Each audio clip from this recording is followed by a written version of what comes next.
Every morning, single mothers across Canada wake up and run an entire household. Before most people have had their first coffee dot, you manage the schedule, the budget, the emotions, the logistics. You are the plan.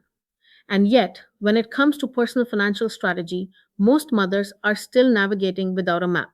That changes today. I am a government licensed financial mentor, and I work specifically with mothers who are building financial stability on their own terms. We do not just celebrate mothers on Mother's Day, we celebrate mothers every single day. That is why I am running free financial workshops designed to help single mothers in Canada take clear, informed steps toward financial security in this economy.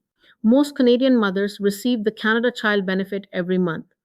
Most spend it within days, not because they are careless, but because no one ever taught them how to use it as a financial tool. In the workshop, we walk through exactly how to allocate your CCB, covering your household needs while setting aside even a small portion that begins to work for your future. A structured approach to this one payment alone can shift the financial trajectory of your family. Keeping money in a standard savings account that earns near zero interest is not a financial strategy. It is simply storage. We cover the accounts that actually work for you: tax free savings accounts, first home savings accounts, high interest options, all explained clearly. So you walk away knowing exactly where to put your money and why. A dedicated rainy day fund is not optional for a single mother. It is the line between a financial emergency and a manageable setback. One of the most common things I hear is, I do not have enough to save. The truth is, the amount matters less than the habit. $20 a week is $1,040 in a year.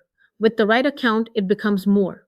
We define what a realistic savings baseline looks like at every income level, and we show you that building wealth is not about how much you start with.